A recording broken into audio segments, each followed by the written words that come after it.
Hi, this is Diane Carbo with Caregiver Relief, and today I have with me Tracey S Lawrence. She's a caregiver coach, a podcast contributor for us. Tracey is the founder of Grand Family Planning LLC and the author of the groundbreaking book Dementia Sucks. Tracey, I'm excited to have you here today, and I'm loving our topic. Do you want to introduce the topic to our listeners? Oh, absolutely. And as always, I'm thrilled to be back. I like here for a topic during the week, and it's one of my favorites, multitasking. And it's particularly important when you're a caregiver. In our society, we are sold this idea that we are capable of doing multiple things at the same time. And I have learned over time, it's a myth. I don't care how smart you are, how talented you are, what your IQ is. I have found that I do my best work when I'm focused on one thing at a time. How about you? Absolutely. In fact, I looked up the word multitasking because I wanted to tell our listeners what multitasking was. And it was very funny because what I learned was the word wasn't around until 1965. I thought that was very interesting. And Albert Einstein is given credit to a quote that I came across. And he says, "I fear the day that technology will surpass human interaction. The world will have a generation of idiots." And there is no doubt in my mind that technology is changing our brain. It is. And experts are agreeing, and it's not for the better.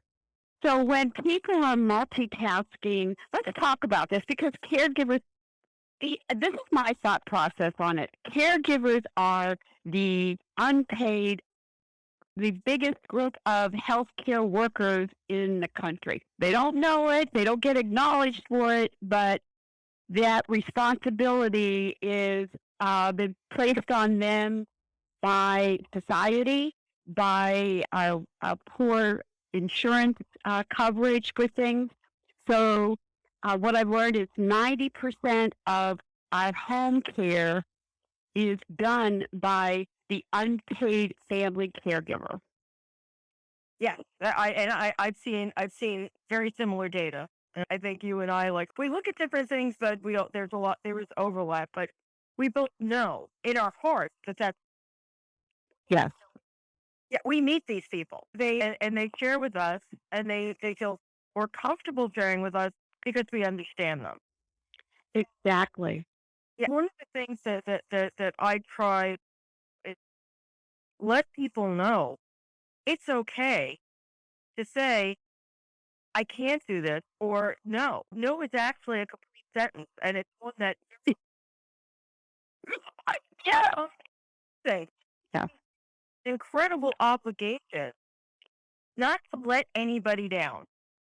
And the one person we're okay with letting down is ourselves. And we feel like it's okay to let ourselves down because we'll make it up later. I'll get myself something. I'll get myself a treat, or I'll go get an ice cream or something. But it's not enough. We have to stop telling ourselves these lies because they're damaging. We're trying to manage all these things to keep all these balls in the air. And where the one ball that we're being allowed to drop, that we're allowing to drop, is the one that represents what's important to us: time off, some kind of respite, some place in our lives where we can just something exclusively for our own well-being. And we don't do that. We don't, or we certainly don't do enough of it.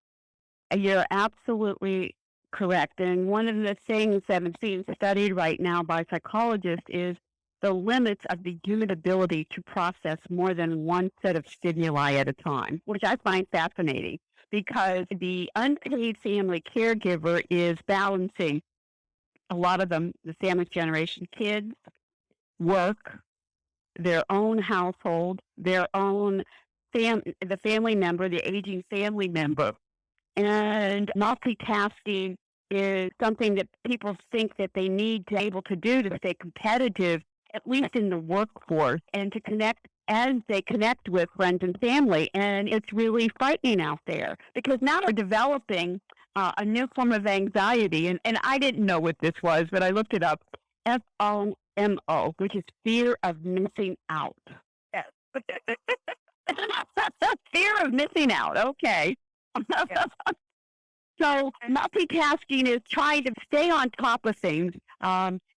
While you're at work or at home with your kids doing stuff at home or whatever, and you're trying to use technology to send emails or text or do research for community resources or just to call the doctor to talk about your family loved one.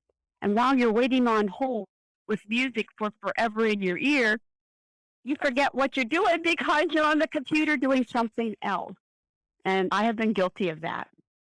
Oh yeah. Oh yeah. And I think, first of all, one thing that I wanted to say is that we have these devices and Yes. it's labor saving. Yes. But what they are instead is a friend of mine coined this phrase a long time ago, tether. Oh, yes, I like that. Satan's tether. Oh, yes. Because we are forever connected to everything. And by having these devices in our lives, we are giving others license to intrude on us. There were times when we were younger, people would never call you because they felt like it was late, or they know that this is the time of day when they're putting their feet up or watching their favorite TV show or whatever it was. Now, because we have this ability to message someone at any time, we'll message somebody anytime we feel like it, and if they don't answer us now, they'll get back to us eventually. But what happens with a lot of people is they hear that ping, they hear that bell, they hear that noise that says someone wants you. And then they'll get up or they'll pick up their device and who it is that is wanting of their attention at that moment. And so what was meant to be a labor saving device or sold to us as a labor saving device is now something that it interferes in our consciousness constantly if we allow it to. And for those of us who are in the caregiving space, we have the tendency to keep those devices close at hand because someone in our life may need us. And so be in earshot of those pings and those noises and those signals so that if somebody really truly needs us, they can get a hold of us. Exactly. And in doing so, we're doing everything badly. We can't concentrate on two things at once. A perfect example of this is how many people are walking and texting or driving and texting and have accidents or fall or get hit by a car because they have done more than one thing. Yeah. Oh yeah, it's a big problem. And they'll be on the road now. And now that they've stopped messaging us that we need to mask up, now they're saying they've like, it can wait. The text can wait. And Yes. Yes. we've actually created rest areas specifically for texting. Exactly. Multitasking has created a detriment to our own brain health and function. Totally agree. Totally agree. Yesterday, I went to a live party. A gal who runs an assisted living facility place in Connecticut. They're finally starting to have some events. And yesterday was absolutely gorgeous. And she had invited me to this event. Now, the facility is a good hour and a half from me. But I wanted to support her. And it was also a gorgeous day. And the idea of having a cocktail and some hors d'oeuvres in that beautiful setting, very appealing. I drove out. I had a lovely time. I met with some professionals and got to hear a wonderful band play. And as I'm getting into my car, I see that my husband is texting me. And I took a glance at it, and he said, "Did you make it there okay?" And I texted back saying, "Yes, I did. And in fact, I'm on my way home now." And I start up the car, and I get on the road, and he sends me another text. Now, I will not pick up a text while I'm driving. I just simply will not. And I'm like, I'm smart enough to realize that I'm not going to answer. And sure enough, he called me. So I was able to speak to him hands free Yeah. and have a verbal conversation. And I said, "Thanks for doing that." Because I did want to know what you had to say. And he wanted to know if I was up for having dinner with him. And far be it for me to turn down a date with my favorite guy. So, yeah. Absolutely. Yeah, I was glad. Yeah, I remember you had the car with the hands free. So, yeah, I was like, yeah, good call. We're able to coordinate these things. We really need to be respectful of what our capabilities are and take that whole idea of multitasking and throw it in the trash. It's coming from someone who's surrounded by computers, okay? Disclosure, I'm a geek. I still do graphic art stuff and I do a lot of different things. But that being said, I will set up my computer to do some tasks for me, something that, is not necessarily time sensitive, so I can go into something else. Now, technically, that might be multitasking because I've got a task going, but I am allocating this task to a machine. Yeah. Yeah. It's meant to be able to multitask, and that's a good thing. But we should never mistake that idea for trying to force our brains to do more or focus on more than one important thing at a time. Exactly. In fact, people believe that they can get more done in less time and are more productive multitasking. When it's been proven over and over again, if you follow the science, that the exact opposite is true. Yes, yes, because whatever you're doing, both tasks suffer. You might get Yes. one Yes. and have one thing like come out okay. Chances are, if you're trying to do a couple of things at the same time, you're not going to succeed. And it's Exactly. really important to focus. Yeah. In fact, here's a statistic that I read. I wrote this down. Experts estimate that switching from tasks can cause a 40% loss in productivity. And I can tell you, this is what I experienced. After an interruption, it can take up to 30 minutes to get back into your flow where you were before the interruption. And I experienced that. I always have. And I'm 68 years old now, and it's even harder for me now. I still multitask, but not mentally multitask. If I'm doing, if I got the washer on, the dishwasher on, or the washing machine on, and I'm cooking dinner as I'm talking on the phone, I have to set timers to remind me because Lord knows I'll be either leaving the clothes in the washer to mildew and stink and have to wash them again, or I'm going to burn what's on the stove because I've been distracted. And that's what happens to all of us. Oh yeah, I'm so guilty of that one. Yes, me too. And we laugh about it now, but a couple weeks ago, my husband got very upset with me. I put a lot of milk in my coffee. I milk in a saucepan on the stove and then put it in my coffee cup, which is stainless steel. That's not something I'm going to be like microwave. I'll stove with milk in it and put a flame under it, and then I'll putter around. I'll go back, check on it, fix my coffee. I'll have an idea when I go with my own or ask me a question, and then or and I said that the whole idea of the milk goes out of my head. Then an hour later, my husband came like great, and he showed me the pan. Yeah. Oh my God, I'm so sorry. Now I worry about it, but now that I'm aware of this, I'm not going to let that milk go to 10 today. Going between tasks actually takes a toll on cognitive performance, and it's actually mentally exhausting. It reduces the attention span, it decreases a person's ability to learn, and then you have a lowered mental performance. And one thing that surprised me that I didn't realize is it also disrupts short-term memory. You lose the capacity to retain important pieces of information Yeah. for short periods of time. So multitasking is bad, and that brings me to a point that people need to understand is that people that are caring for someone and they're doing multitasking, there is an increased rate, and they're finding this more and more now, are developing dementia earlier than ever before. Oh, yeah. The, Yeah. the Yeah. In a yeah, lot of cases, someone who has dementia, that's a yes, lot of stress to put on yourself.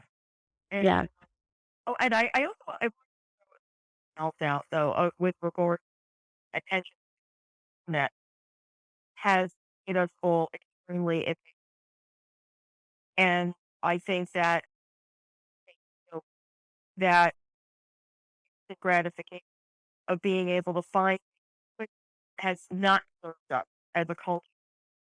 I agree. Go, I was a graphic artist. I'm still a graphic, but when I started field, it was all about print. And as the internet became more acceptable, and for those for kids who were born after that with fully, you'll have a hard time. Okay, I'm a hacker, but I got to witness where we went from that where everything was read on. I started developing websites and trying to understand how to graphic and online viewable items that download quickly as the internet used to be electric waves, by the way. That your website's viable every has except 7 seconds. And in the age of broadband, where everyone, is internet and using websites, that increment is actually strong. It's got so it makes us less that can our brain power, but in our relationship. You know what? You're absolutely right because it makes us less able to learn, less able to concentrate. And another thing, and we're seeing it with social media so much, less able to be nice to people. And so multitasking actually negatively impacts emotional intelligence and makes us less creative, which I found was very interesting because I've try to avoid I work on my website, I work on these podcasts and stuff, but I try to stay away, try not to multitask. And one of the things I've learned is multitasking actually hinders your ability to problem solve and think creatively, making you less likely to come up with good solutions. Yeah, And I think that is fascinating to me. yeah. Our brain works fine as because go back much simpler as an interaction Yes, and interact and communicate out other elements that were and I think that that a character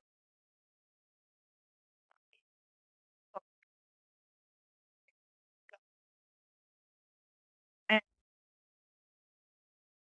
slow down and have folks have one like a very bird to have priority for half-assing things. exactly. Exactly.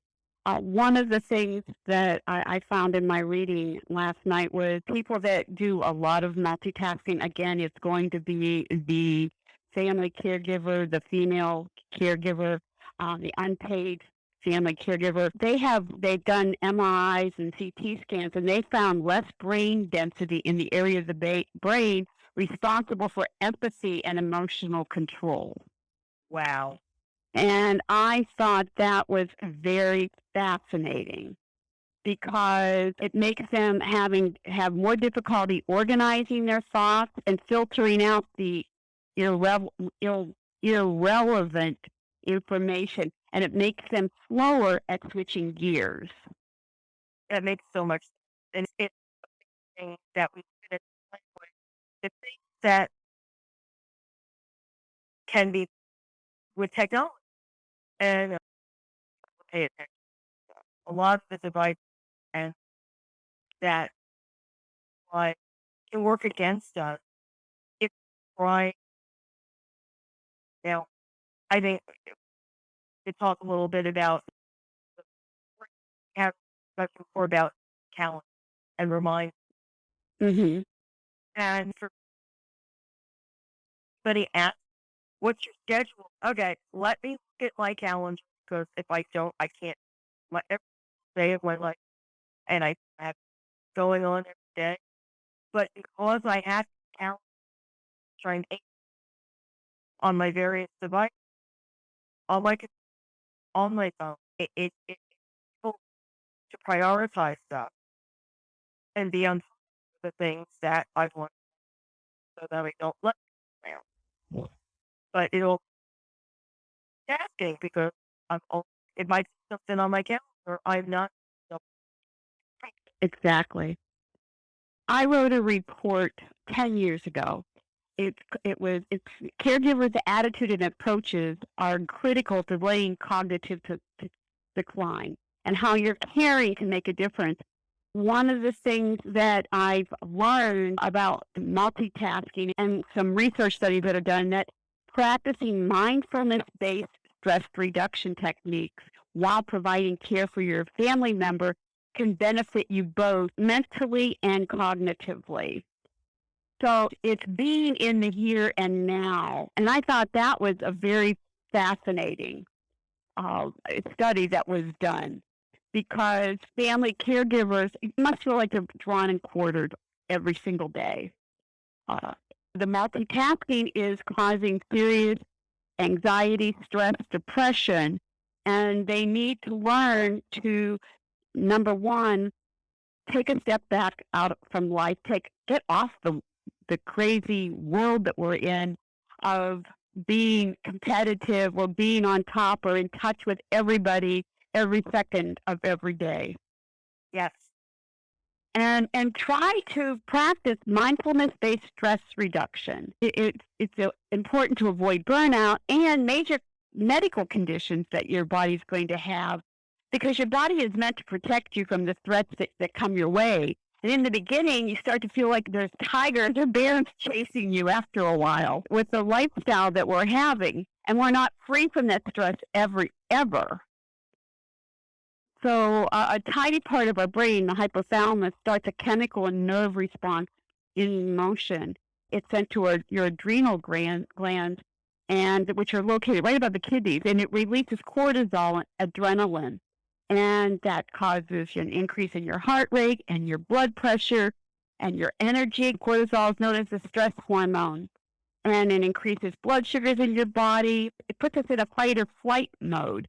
That's why we have so many caregivers that are under constant stress are actually having a decrease in their body's immune system. It affects their digestive system, and it affects their thought process and motivation levels. Multitasking is a perfect example of what we go through as caregivers and what we need to do to change so that we can take care of ourselves. absolutely. Are you talking about things like meditation? Yes, yes. Mindful meditation, yes. Or actually just a mindful approach. If you're caring for somebody in mid to late stages of dementia, they are living mindfully because they can't remember what just happened from one moment to the next. So they're living in the moment. And we as individuals need to learn to live in the moment. Our levels of stress hormones, it will just make our lives better. Another technique is just mindful breathing. Mm-hmm. Yeah. You know, I find, I know with me, I suffer from chronic pain, that my concentration levels and my ability to learn has dramatically changed. So I'm forcing myself not to multitask, to focus on one thing at a time. That's great. I mean, the reason isn't great, but No, no. yeah, but it's great that you have this ability to take control of the situation. And as an aside, I read a book. I don't know if I shared this with you, but there's a book that I read called Why Buddha Never Got Alzheimer's. Ah, no, tell me more. This Indian doctor who had clients who were experiencing cognitive decline had worked on therapy that included meditation and yoga. And as a doctor and a clinician, was able to measure where they were at and found that over time they could actually reverse cognitive decline with those activities. Exactly. Yeah, it's really interesting. And for or in that situation where you're starting to experience cognition that's clearly not as good as what it once was, Hmm. maybe that it's time for you to start reevaluating what you're doing in your daily activities and learn about meditation, learn about yoga, because are therapies that, number one, they can't hurt you. Exactly. You don't need any special equipment. You don't need any medication. Generally, for yoga, all you need is sticky mat. And for meditation, you really don't need anything but a quiet spot to sit in. And there are a lot of great free resources out there to help to learn about technique. I even wrote about it in my book. Yoga was so important to me, especially when I was taking care of my mom. It was such an important break for me, physically, spiritually, emotionally. It's just, to me, it's a brilliant thing for yourself. And you don't have for a long time. You can just take 10 minutes out of your day and do some simple that can really just brighten your outlook for hours. I will agree to that because I am one that I go to the beach. I'm here in Myrtle Beach and I just get my Zen moment.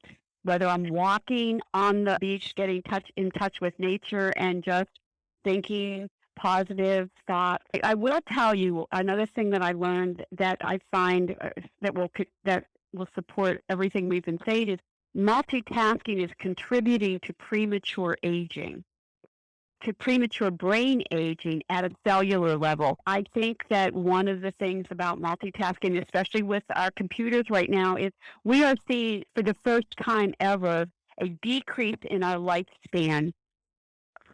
Since the 50s, our lifespan has increased 3 months for every year, and for the first time ever, and it has nothing to do with COVID.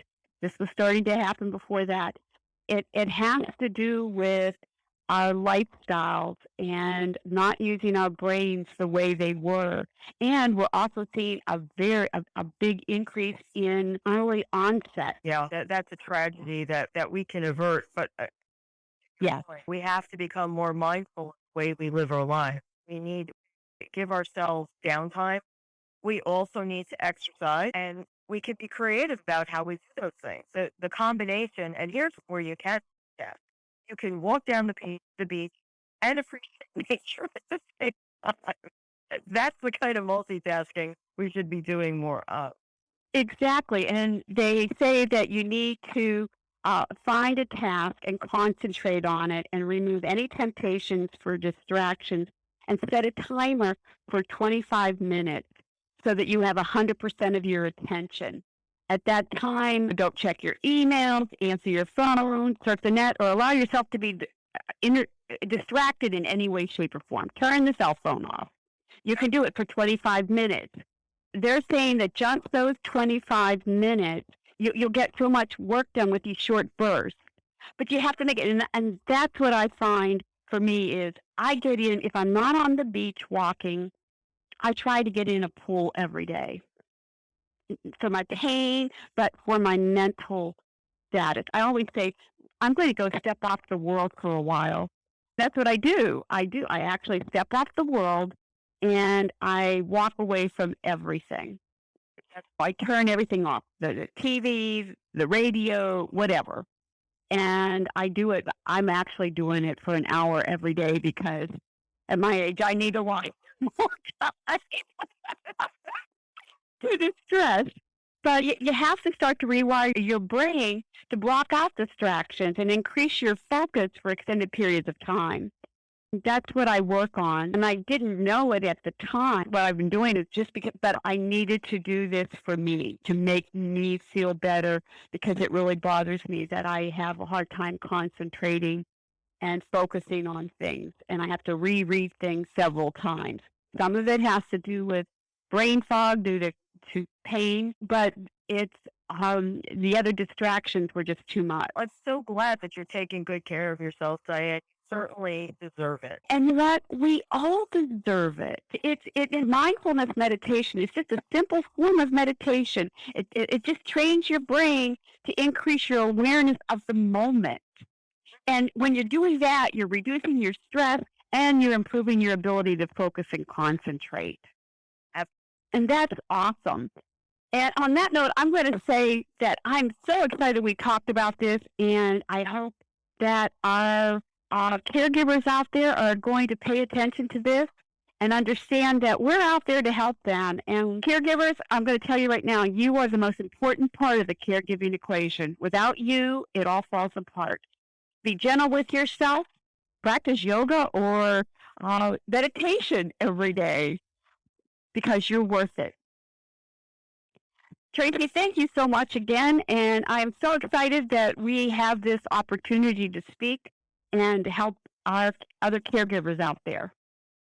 Same here, Diane. And everyone, take brilliant care of yourselves.